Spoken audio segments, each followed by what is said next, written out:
Welcome to Wrestling with Heart, a podcast looking at pro wrestlers giving back to their community. Join me, Stanley Carr, as I interview wrestling's hottest names who use their platforms as entertainers to raise awareness and do community service. Hello and welcome to another edition of Wrestling with Heart. This is the show where we talk with professional wrestlers and professional wrestling personalities about their lives in and outside of the ring, as well as doing acts of charity work, community service, volunteering, and spreading positivity. We're all about the positive vibes here on the show. And with me right now, I've got a very special guest. He has worked for numerous wrestling promotions, such as the NWA, WCW, and WWE. I'm pleased to welcome the one, the only, Chuck Coates to Hey, Wrestling with Heart. Welcome, Chuck. hey, welcome. And I'm glad to be here and Yes. glad that we're able to do this. Yes, it's my pleasure. So tell me about your childhood. Where are you from? I'm originally from Durham, North Carolina, and Raleigh, Durham, the Triangle. Mm-hmm. Most people know the area from basketball, the Tobacco Road they call it, with Duke and UNC and State and Wake Forest. Right here on top of each other. So born and raised here. Spent about 15 years down towards Charlotte in a small town called Concord. And then came back home. And I'll tell you about it later. Once I got sick, I came back home to be treated because being from Duke, you can think about Duke University and the doctors and hospitals, and so no place I'd rather be than to be back home for that. So Yeah, I mean, I've been in North Carolina several times. Great city, great state, great state. And I love the areas like Charlotte, Winston-Salem, yeah, Concord, like you mentioned earlier. So it's a great wrestling town as well. yeah, I do a lot of the podcasts. Sometimes it's overseas, and I remember somebody's in Australia or New Zealand, or I have to actually. You can't just say Durham because they're like, you know, you have to actually name like Durham, North Carolina, USA, or being you're in Nashville, right? Yes. So you already know next door neighbors, North Carolina and Tennessee, and where I live is almost not directly in the center, but enough where I'm 3.5 hours from the coast, so there's your beach, and I'm about 3.5 hours from the mountains, so there's your mountains. So we have a North Carolina's unique in that you could have up in the mountains with snow one weekend, and the springtime rolls around, summertime you could be laid out at the beach, Yeah. all in the same seasons, or not season but year. So that's a part of living here is kind of unique, the area we live in. But yeah, just pretty much I'm familiar with Tennessee with wrestling, and spent a lot of time in the eastern part of the state when I was wrestling for NWA and then some of the independent promotions around. So and then we've been to Nashville a few times, my wife and I, and got to visit uh, Country Music Hall of Fame and went to a football game, and so really nice area. Yeah. Well, what really got you interested in professional wrestling? Was it something you enjoyed as a kid and just decided, hey, I want to do this? My dad, he was a wrestling guy, and back then, I'm 57, so we're talking in the 70s even. He came on here at 11:30 in this area, and we watched the Mid Atlantic Championship Wrestling with Bob Cottle, and back as far as Jack Mulligan and the Mass Superstar and Jimmy Snuka and Gene Anderson. And so my dad would watch it on Saturday night, and I just kind of sometimes would stay, and he let me stay up and watch it. But as I got a little older, you know, he would tell me, you're going to get, do well on your test. You're going to study for your math multiplication, because math was tough with me. But the way he would get me is you learn, whatever the that week was, you learn those, tell me those, and you can watch wrestling. So if I didn't get them right, I didn't watch wrestling. So, buddy, I was on it. It was a good way to get me to do my homework and study, because, I wouldn't choose a spanking over wrestling, but, sometimes you think, wow, I just had something it gave me an incentive to learn, and we got to watch it. And that's when I fell in love with it. And, I tell people, when you're a young boy and the teacher says, what do you want to do when you grow up?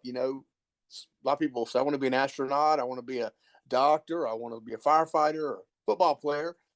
And I would have easily raised my hand and said, I want to be a wrestler. And I always, it's nothing that just came up. And I said, hey, I'm going to go to wrestling school and do this. It was a dream. So I can honestly say I lived my dream.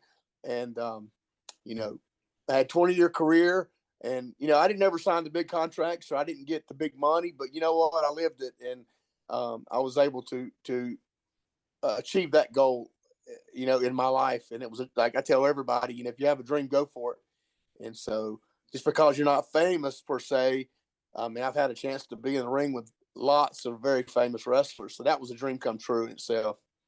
Yeah, and you got to live out your dream, you know, sharing the ring with guys like Andre the Giant. I Yeah. mean, It's like it didn't happen. You know, you say it's a surreal moment. And thinking back, and my second match ever on television, coming right out of wrestling school. And so, you know, that's just something that doesn't happen every day. And I had I was sharing my a little bit with here in the past 6 months with Big Show was at one of our Comic Con. He was doing a autograph thing, mm-hmm. and I helped out with those with a friend of mine, who's a promoter. And Mm-hmm. so I said, I'm not a shy person, and I'll go up and say, hey, you know, I was training my Nelson Royal, and I wrestled for WCW, blah, blah. But I said, one of my cool moments was Andre. I got in the ring, and I'll have a picture on my phone so he knows I'm not just saying it. And he looked at me and said, not many people have done that. He said, you know, job guy, top guy, whatever.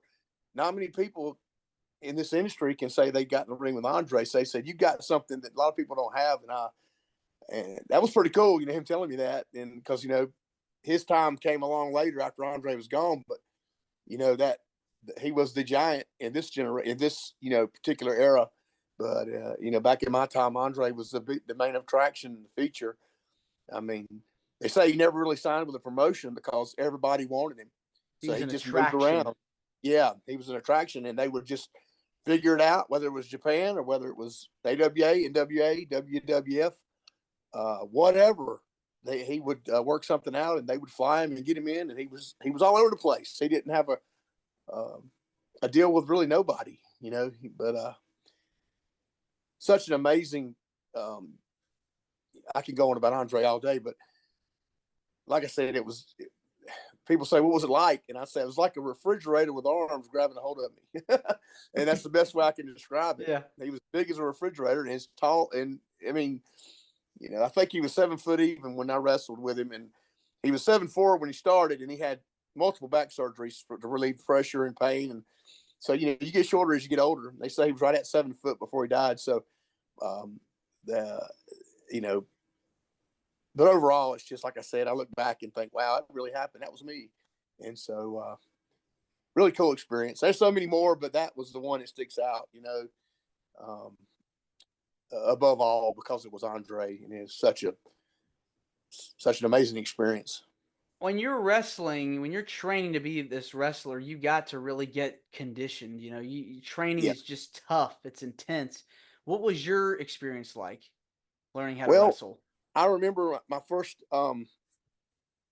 workout. One of my real good friends got into bodybuilding. So Wayne Hall was his name, and he wanted to bodybuild, and I wanted to wrestle. So guess what? We teamed up and started workout partners and such. He had a girl. He had his, you know, what he wanted to do, and his goals were set. My goals were set. So we worked out together, and he was a big influence on me because he would come get me when I said, I don't feel like me. You're going to feel like it. He would get me in there, and we would do our workouts. And but we started. That was probably 1987, and right out of high school. And then from then on, it just kind of took over once I got to a certain point, and I was accountable for me. You know, he could help me and push me, but eventually we split up. He did his thing, and I went on my way.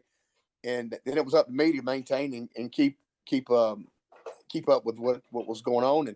And you know, of course, with pro wrestling, you know, the physique is in my time, you know, the better you look, the better chance you're going to have to get a break. And I never was really ripped, cut up, shredded like Lex Luger, but I had good size. I stayed around 245, 250, good solid type, um, you know, wrestler with a good build.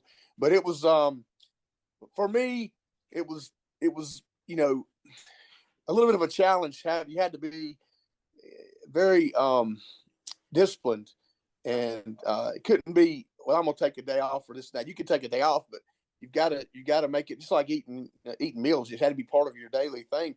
And it got to the point where, I'll be honest with you, um, when 2000 rolled around, 2001, two, I got to the point where it was almost, I couldn't get big enough. I couldn't get tan. I couldn't get dark enough to look. I wanted to be a big time, number one top guy in the wrestling so bad. I was willing to do whatever, and I sacrificed time with my family. I sacrificed.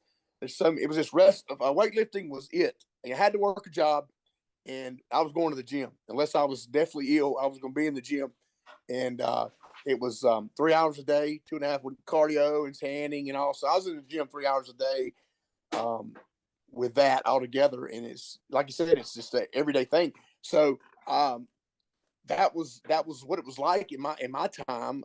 It was just as sure as you're going to go eat breakfast and lunch, I was going to be in the gym that afternoon. And even got a part-time job working in the local gym in Concord when I was living there, and helped run that place. And in return, I got a free membership. So man, that was awesome. Trade for trade. It was a commitment.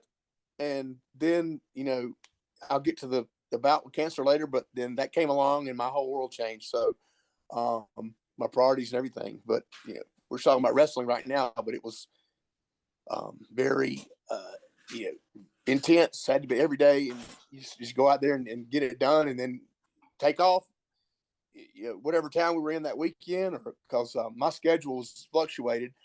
Independent wrestling, I was booked on mainly Saturday, maybe some Fridays, Saturday night, and then the TVs we did was Monday, Tuesday. So the way WCW did it was, if we were in Gainesville, Georgia, we might be in Columbus, Georgia. If we were in Columbia, South Carolina, we might be in Charleston, South Carolina. We were the South, Mid Atlantic, southern part. So Regional, yeah. Regional, because they had groups of guys. Rip Rogers had a guy out in Indiana, that area. Rip Rogers was kind of like the agent that got all the enhancement guys together. My agent was Gene Ligon, the original Thunderfoot. Actually, number two, Joel Deaton was the original Thunderfoot, but Gene was the guy I answered to, and he would take, I don't know, it was usually 15, 20 of us. We'd go and check in, and they would let us know if we wrestled. You get paid regardless. And some nights I was off, but most of the time I got a chance to wrestle, because I felt like I did something right, because I stayed busy. They always tell you if you don't do good, they won't call you back. Well, for 2 years straight, I had a good run with WCW and in WWF at the time, when we're talking late 80s, during the time Ultimate Warrior and Hulk and Macho and Roddy Piper, and when they were all going strong, even before Attitude Era, way before that. And that's when Andre was tagging with Haku, and so that's when I was getting broken in real well. And then the rest is history. 20 years later, I had a real good career. I don't have any regrets. It was fun, and so that's that on that. It was a good time. It's a commitment, and you really have to put 100, if not even more than 100, 110% into what you're doing. So to stay on that regimen, it's like riding a bicycle. You're on that, the adrenaline kicks in, and you have to put out, and you really had to do everything you could to stay in shape and stay on top for as long as you were in wrestling. I mean, it's amazing. Yeah, you're right. It is like riding a bicycle, but I will tell you this. Last year, I decided to do one more match to see what I could. I was asked to do it. My wife's like, "Don't do it. You just go out there and get hurt." And I thought, well, it's nothing to it. I've did it for so long. And yeah, it's like riding a bicycle, but I'm gonna tell you, you cannot do it. You cannot do the same thing the ways you used to do it, because the bumps and stuff came natural. But I still, to this day, and that was last March, it was over a year ago, till this day, I can feel when I do my neck. It's just, I get older, and your body just, it's like anything else. You just can't take it like you used to. And we all get older, and Your body I decided, changes. yeah, it does. And I decided, I got my taste of it. I can still do it, and I was happy with that. And that was that. Like I said, it was one of those things. Somebody asked me to do it, and I said sure. And more or less a little reunion, because about 5 or 6 of the guys I started with were in on it, and it was only a couple hours from home. So I did it and got my feel for it, and I'm happily retired again. So, Who have been some of your favorite opponents to work with over the years? well, number one, and I'm gonna tell you a lot of this stuff. When I told you I do these Comic Cons and conventions, and Tony Hunter's a great friend of mine. He refereed for years. His dad was a wrestler back in the 70s and 80s, and Tony, he's a promoter. He's a agent for these wrestlers, and he's got a whole bunch of 15 or 20 wrestlers he represents. And when he called me and asked me a few years ago, did I want to help him? I said sure. That way I can stay in touch with the business and stuff. And the reason I'm saying this, when I started doing that, I got to see again some of the guys I wrestled. And of course, sometimes you have to refresh their memories because they've wrestled so many times. But once they start thinking about it, they're like, I think I do remember that. And then they'll, for instance, I'll tell you, just recently I had Kurt Angle. We wrestled in 1999 in a dark match. They were getting ready from the shoot wrestling, what he did, to professional wrestling and trying to get him to transition. And so I was I was kind of like guinea pig, go out there and see what you can do. We had 12 minutes. He remembered that. That was neat once we talked about it. And so Kurt and Ricky Steamboat, oh my goodness, man, he made me look like $1 million in my hometown. We wrestled in the Dalton Arena back in 1990. And he was, of course, he's Ricky Steamboat. And here I am, local guy, come in, and he gave me half the match. And then he even got in trouble. He said later on, Paul Jones says, why did you make that kid shine? He said, because if I go out there and squash him, what have I done? He said, this is his hometown. I'm the babyface and all that. He is Steamboat's babyface. So I come out. Well, he gave me reversals and this and that.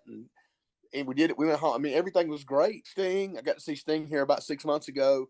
Well, it was the last WrestleCon. And he was like, I've been talking to my head a few times, refresh my memory. And I told him, WCW, 1990, 91. I said, we had 4 different matches, 2 tags and 3 singles. I mean, 3 singles and 1 tag with him and Luger. And he seemed to remember it, but I mean, I said, word has it that you would actually go to Jody Hamilton, which was the Masked Assassin. He was my boss, and asked for me. He said, well, I may have. If you were good, he said, evidently, if I asked for you, you must have been good, but decent. And I was just trying to refresh his memory. By the time we got through talking, he was remembering stuff, and it was neat. And so Sting and Steamboat and Kurt Angle and Hacksaw Duggan, Hardy Boys, which are personal friends of mine, we wrestled one time together before they became, got their break in a tag match. And so, I mean, I can go on Nikita Koloff and Jimmy Valiant, Boogeyman, Rock and Roll Express, and Honky Tonk Man, which I was talking about Tennessee. I wrestled him in Kingsport. That was in probably 2002. And so, of course, you mentioned Andre, which was way back. And then Steve Austin, that was his first WCW match from Texas. He came in and was back then they hadn't signed a contract. He was just trying out basically, and to see if they could do something with him. So he came in, he made $500, just like I made $250. So we were out there, and he was the guy. He was the top guy. So he's going over. We had a 7-minute match. Went well. He was stunning. Steve, if you remember, from Hollywood, California. That's in his documentary. He said, I knew that wasn't going to work. As soon as they told me I was from Hollywood, he said, I'm just as country and redneck as you get. And so that was that. And that was a neat experience. And then the rest is history with him. But that night in 1992, who would have ever thought birth of Stone Cold, 5 years later would be off the charts? I mean, who would have known that, And so that was neat. And I mean, golly, man, Kamala, wrestled him, and Boss Man and Akeem, and Bad News Brown, and the Bolsheviks. Just trying to think out lately. Terry Taylor, Larry Zbyszko. I mean, golly, well, I didn't wrestle Dusty, but I took his elbow one night. We did a run-in. I was a Russian assassin. I did a good Russian. all you had to do is I was good size, Yeah. tall like Nikita, blah, blah, and people loved it. So he took a dusty elbow, and Van Dam and Sabu got put through a table one night, and just on and on, man. I just keep thinking about You've things. worked with just a who's who of superstars, and especially were an integral part of people that made their name years later, shot to the top. I mean, that's got to Yeah, feel good being a part of the early years of these people's it careers. is. We have us the enhancement guys, job guys, whatever they want to call. I don't care. We're pro wrestlers, like Bob Cook will tell you. We're pro wrestlers, okay? We got trained just like everybody else. It's just like I said, you're waiting for that break, but we're proud of what we did. Most of us, I speak for most, Barry Horowitz and Rip Rogers and Bob Cook and Pat Rose and George South and all the guys that were Gene Ligon. Oh wow, so many more that were just that far, because I was that close to getting it. It's just time. It's about time, and it wasn't my time. It wasn't meant to be. But some people say you almost made it. Well, no, I made it. I just wasn't the starter. You know what I mean? Every football team has 2 and 3, second and third string, and so we were part of that. That's the way I look at it. And but our little fraternity of enhancement guys, we got a lot of really good, capable guys that could have easily got that phone call or could have easily said, like, I was there tonight. Mark Merrow got his break. Mark was just like me. He was out there wrestling, putting people over.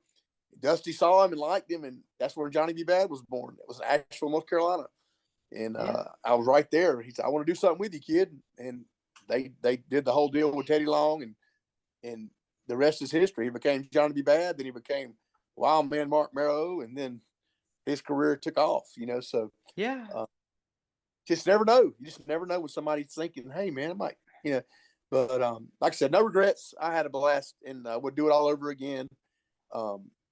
It'd be just as encouraged and excited about it the second time if I was a lot younger. Oh, I can't remember. The Steiner brothers wrestled them 3 different times. They were fun. They were they threw you around, and it was snug. I say snug. I wouldn't say they were a little stiff, but I mean, you knew your adrenaline's going, everything's going 100 miles an hour. Sometimes you don't feel it till the next day, but it was fun wrestling those guys because I like that stuff. I like taking bumps, and it was a good time. And how could I forget Beautiful Bobby Eaton? That was an awesome match. And I just keep thinking of people as I'm talking to you. Yeah. Bobby was amazing. He was nice a guy as he was. Such a kind soul and would do anything for you. So He'll be missed for sure. yeah, but they don't make him like Bobby. He was No. Incredible nice. talent. I can't believe he was a heel because he's such a kind person, and here he is trying to be a bad guy. But if you got it in you, just a good guy, you can't really fake that. People can see through that. No. He was a pretty amazing guy. Yep. Well, now you have a story that you wanted to share with us here on the podcast. Tell me about the struggles and how you were able to Oh, overcome it. well, fast forward, we're talking about the match with Andre, and that was in '89. I just got broke in '87, and fast forward, to 2006. What happened was I was in the state of Virginia. There's other states too. You have to have a license to compete, boxing, wrestling, whatever. You got to have the state regulate. You got to have a license. You got to get a physical. And they'll sign it saying you're approved for a year, and they make money off of it. But it is what it is. And I didn't have a license, so they told me if you're going to wrestle, I was scheduled to wrestle Lex Luger that night in Galax, Virginia, and this was 2006. And I said, okay, all right. So my license had expired, and the promoter said, if you don't have a license, you can't wrestle. So I went and got got my physical. Doctor said everything was great. You're good to go. But he said, I want you to do me a favor. I said, what's that? He says, I was mashing around and checking you out. You got a place down in your neck that it could be nothing, but I want to make sure. He said, I said, well, I don't feel it. He said, you're not going to feel it. It's down in your deep tissue. And what it was my lymph nodes were swollen in my neck here. And so finally, I put it off for about a month or two, and finally went to a specialist like he asked me to. My wife's a nurse, so she was like on me about it. And yeah, I'm thinking, okay, let's get this. I was 38 years old. Let's go do this, get it knocked out, and be done with it. Well, I found out then that he checked it, did a needle biopsy, and it didn't show anything. Then he says, we're going to have to do surgery. I said, for what? He said, I want to get a piece of this lymph node and test it. They never mentioned cancer, never. I'm thinking, why are you going to do surgery on something that I didn't understand, because I had never had it, you know. So they did the surgery, and still they didn't say possibly nothing about it. I just thought, what could this be, you know? And if something in there needs to be taken out, take it out. But long story short, it came back. The biopsy came back, and I had Hodgkin's lymphoma, which is a blood cancer. Leukemia and lymphoma and multiple myeloma are 3 blood cancers, and I had the lymphoma. And the reason you can't go in and take it out is because it's in your bloodstream. It's a blood cancer, so it's all over. And it just, when it does, it settles and it just attack. You know, the lymph nodes is where it attacks. So I had to go through. Of course, right then, I was telling you earlier in the podcast, that's where my world stopped. The weightlifting, everything that was so important to me. You got cancer, my eyes, everything. It was like a slamming on brakes in a 200-mile racetrack. I mean, boom. So we had chemotherapy for 6 months, and then we had radiation treatments, and that was throughout the year 2006. And in 2007, I found out that the cancer was gone. I was cancer free, and the doctor said there's a 90% chance once we got it in remission, which we did, that it won't come back. So 90% chance. Went on about my life. You know, I was married to my wife, and we have kids of our own who are growing up, getting out through high school and going on to do their thing and just living life. I worked a job at a printing company.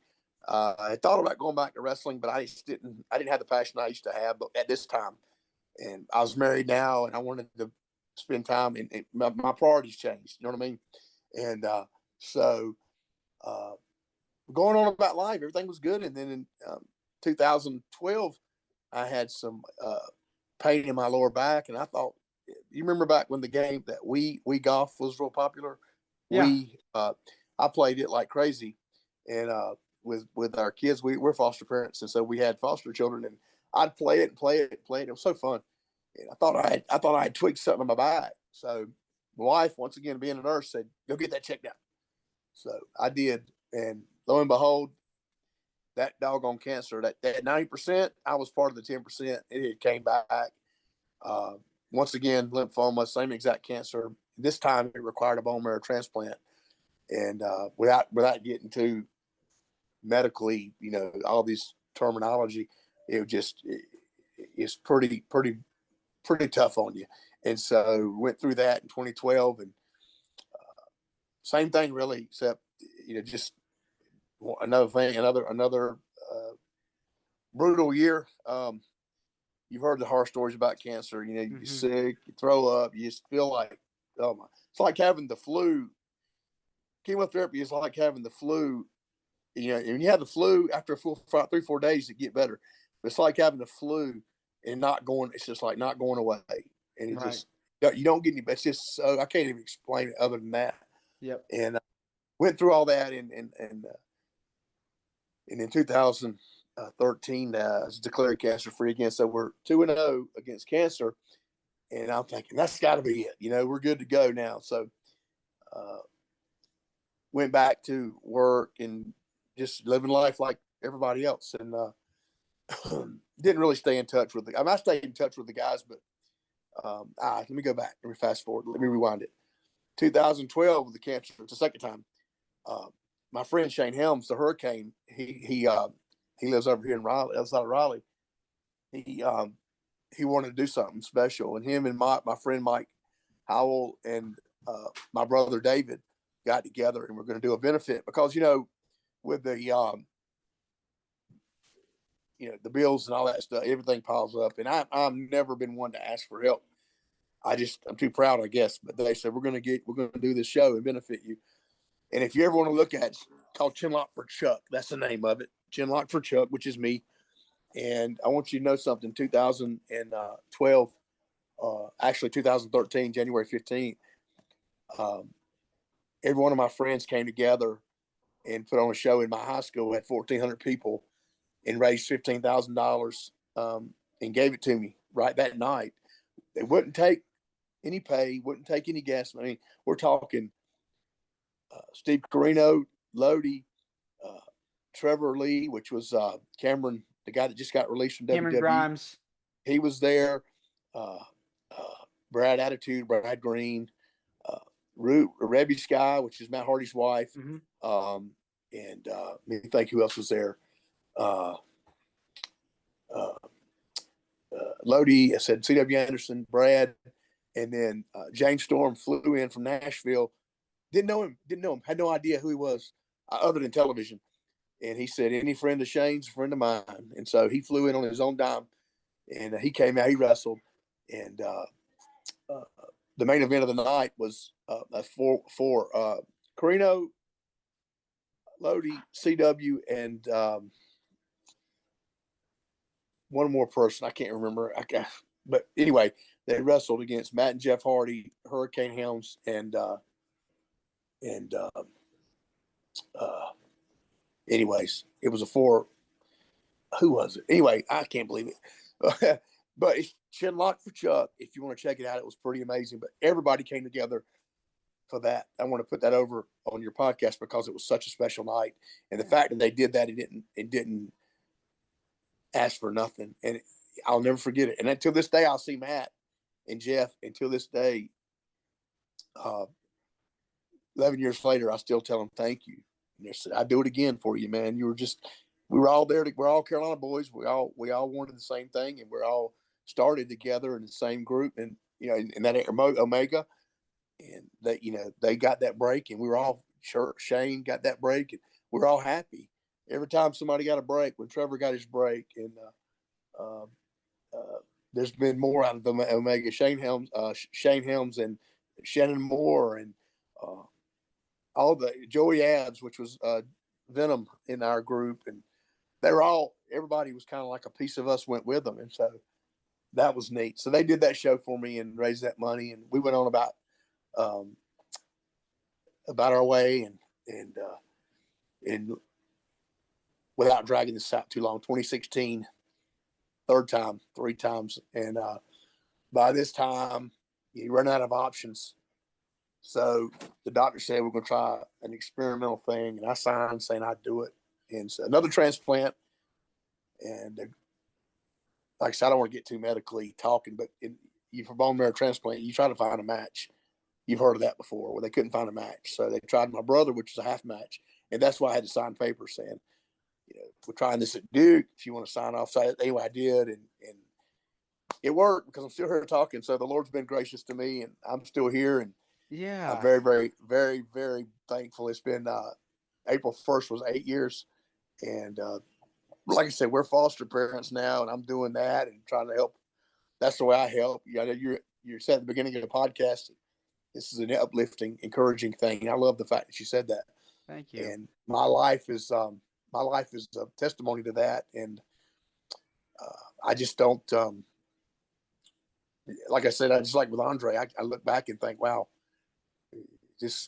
my life is it's almost, I should write a book, I guess. I don't know, but I'm able to do that. And like I said, stay in touch with wrestling by doing these shows and being a handler for Kurt and for Steamboat and Lex and Arn Anderson and those guys, and being able to stay in touch with them that way. And, it's pretty fun. And plus there's no bumps involved. So it's great. Yeah. You're keeping your toes still in the wrestling business, and you made all these different connections. Yeah. The fact that, you're able to still be with us is it's amazing. Yeah, it is. It's, I'm a, very active. I'm a spiritual person. I believe without a shadow of a doubt. And my life was already, this is what the Lord knew my life was already planned out. If he's ready to take me home, I went home, but he has me here to help. And I believe my calling is to be able to help these children. We've had 17 placements in 13 years. So whether they were short-term, long-term, or whatever, we're able to help through the foster system and take care of these children and try to give them a good home and feed them and make sure they're taken care of while their parents work out their issues. And so it's, you know, it's pretty, it's a challenge, but it's also the same. It's rewarding as well. And with that, you know, I'm able to also work at a homeless shelter. That's what I'm doing now because I was on disability for the cancer, and I said I cannot. If I'm able, I'm not gonna sit home. I just not gonna do it. So I've been there 2 years, and we're able to minister to the homeless, and here in Durham, at the Durham Rescue Mission. So we're able to care for them, and you know, part of that program is just trying to get them straightened out. You know, they come in with nothing, and we feed them, we house them, and try to give them direction, and have a program for them if they want to get in it, and steer them in the right way. And there's a lot of success to that too. You know, it starts with me. I've got to want it. You got to look in the mirror and start with this guy and say, I'm going to make a difference today for the good.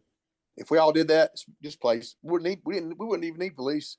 We wouldn't need, you know, because if every single person in this universe looked in the mirror and said, I'm going to start with me and I'm going to make a difference for a positive way, positive reason, and you do it, then it's all good. But Michael Jackson sang a song years ago called "Man in the Mirror," and it was a lot of truth to that song. Mm-hmm. I'm starting Absolutely. with that. Yep, starting with that man in the mirror. And that's if you do that. If we all did that, we'd be better off. But of course, I'm speaking from a man who's been beat cancer 3 times, so I've got a whole different outlook now. You know, wrestling was once my dream to make it to the top, be the Hulk Hogan or be the Stone Cold or whatever, you know, and whatever. But now my priorities have changed dramatically. Don't regret anything I did, but now I just appreciate life so much more, and I'm thankful that I'm able to help serve in a different way, like I said, through fostering or whatever. So it's awesome, and my life's just a ministry now. I just like to do for others, and it's not bragging on me. I've done nothing, but it's all God. You know, I couldn't do anything without His guidance and His grace. Because as I talk to you right now, it's almost like I'm telling you things that really happened, and it's almost like I told my wife if I wrote a book, tell everybody it's nonfiction, they wouldn't believe it, you know, because everything about it is it's a miracle after miracle, and it's pretty cool to be able to share my story. And thanks for letting me do that. I know it's about wrestling, but this is part of my life and what I did, and it steered me into a different focus, you know. And but I don't, like I said, I don't have any regrets. The wrestling business has been good to me. Met a lot of good people, fun people, and traveled, got to see the world. We did a couple of tours where I went overseas and was able to perform for the military troops and stuff. And I mean, it's a fun time. I mean, how many people get to go to Hawaii and get paid for it, right? So that was kind of cool. And hang out with the Rock and Roll Express and hang out with the sheep herders or bushwhackers. And we had a good crew, and that was fun. That was in 1999 and 2001. No, 2000, because 2001 was all the crazy trade center stuff. So it was a year before that. Yeah, for a while there, you couldn't leave the country because that was crazy. But we made it over and back, and been to Hawaii, been to Japan, Germany, Saudi Arabia, and Alaska. So we've been a lot of places. Yeah, I mean, it was fun. I mean, it's got to feel good whenever you see people. They run up to you, they remember you. Yeah, they do. People, real diehard, hardcore, the ones that love WCW remember, because I wore red and white tights, and usually, even though a lot of people will remember you by what you wore, and so I wore those red and white those long tights most of the time, and they would even remember that where they would my face. Did you wear those red and white? You know, and some guy says one time, he says, "Man, I always wanted you to win. I thought maybe you could do like the Monkeys and win one." I said, "Well, if they would have told me I could, I would have." But I was remembering when Sting wrestled and the Black Scorpion was talking over his matches. I was in WCW then. One night I had to wrestle Sting, and they did the Scorpion, and Sting, blah blah blah blah, and I'm selling something he did, Well, I'd sold it for like 30 seconds. It was only like a elbow or something simple. And I'm laying there, and I got up to hit him, and he said, "Stay down," and he hit me. And so I stayed down, and afterwards I said, "Sorry about that." I said, "I didn't want to sell a punch, but so long I didn't want, you just sell it. What hit him with? What do you hit him with? Brass knuckles?" But he said, "Oh, it's okay, it's okay." I said, "Well, I didn't want to mess up during your match and stuff." So, but I mean, some of the moves, it's like after a minute, you're like, "How long am I going to stay down here?" People are going to be like, "What's wrong with him?" So, but Sting was trying to register. Scorpion was talking, and he was trying to put that over. That was fun. Yeah, so you were part of a really good time in the wrestling Yeah, business. It seems like you really were, enjoyed it. And you had mentioned earlier that you're a foster parent. When did you start getting involved yeah, with that? man. That was a complete out of left field thing. I'll just don't want to drag it out, but I'll get to the point. There, I went through a divorce in 1994, and there's never a divorce is not good, but there are civil divorces where you can work things with yourself, keep the court out of it, keep lawyers out of it. We did, and me and my ex-wife got along well. We had one son together. So, long story short, she remarried. She goes on with her life, and she had three girls, and so in they did her thing. We were all, after a while, you become friends if you get along okay. Well, she made some bad decisions and lost the children. But I don't have to say anything else. When the state takes your kids, usually it's drug related, but um, she made some bad decisions, to say it nicely, and lost her children. Well, nobody in the immediate family wanted to step up. So guess who they called? They called me. Said, "Well, you just keep it. It'll be short term." And my ex sister in law had called, and my wife, the awesome woman that she is, they said, just take one. We just want to get them into people's houses they know." She said, "Take one. We're gonna take all three." I said, "You lost your mind." But anyway, we took all three of them in 2011, and then right in the middle of my second cancer bout. And so that's how it started, to kind of answer your question. And from then on, everybody just moved out recently. They graduated, we did, got them through high school and middle school, and so they went on about their own. Now they're doing their thing, and one of them's got my grandbaby, raising the kid on their own, and proud of them. So they came from a shelter themselves, and not knowing the next day where they were going to eat, to be able to becoming into foster care. And so we took them, and that just started it right there. And we thought, well, maybe this is a calling. So then another kid they call. There's so many kids out there, and we didn't realize the need until we did that. And now it's like, fast forward 13 years, and that's how it started. It started completely by accident. And most people these days, when you mention fostering, that you think of an animal. You think of a dog or whatever. Well, there's plenty of kids out there that are in need, and it's not their fault, because a lot of them aren't even old enough to. I mean, we've got a 4-month-old baby right now. We got a 10-year-old little boy, and at the moment, and then hey, they could call tomorrow with somebody else. So you can only have, unless they're siblings, they only can stay in one room. Like we got 4 bedrooms. We've got one. There's 3 others, so we got right now 2 are open. We can get 2 more kids, but now if the sisters, they can stay in the same room. So we'll just see. We rarely say no, and so, but it's a challenge in itself. It's a challenge in itself. You have to have patience. You got to have a heart to do it, because it's not everybody can handle it. It's my kids are grown. Our kids are in their 30s. They're doing their thing. It's kind of hard to start back over, but No. sometimes I feel like that's the purpose I'm still here with the cancer, and I really believe God needed me to be a part of this. And a matter of fact, I know He did, and He spared me for some reason, and that's my reason. That's my purpose, is to help in one shape, way, or form. You can have a ministry, whether you're a preacher, whether you're a missionary, no matter what you do, you can have a ministry. And we got a ministry right here in our house, and we try to teach them upright and steer them in the right direction, and they go to church with us, and uh, just do things that are they were missing. Not that. I mean, eventually they're gonna make their own decisions, but right now, we're just trying to do what's best for them. And so it's it's been pretty neat overall. Like I said, 13 years now, and ups and downs, highs and lows, but we're still doing it. And like I said, things change in your life. Your dream to be a wrestler when you're young, and then things happen and circumstances happen, and you get on the other side of that with the cancer, and then it's like, okay, I've got a purpose now, and I've done my thing. I've lived my dream of wrestling, and now what do you have for me, Lord? And this is it. And so we're all in. She's all in. I'm all in, and it's basically whatever we can do to make a difference and help these children. So Definitely seems very rewarding too. it is, and uh,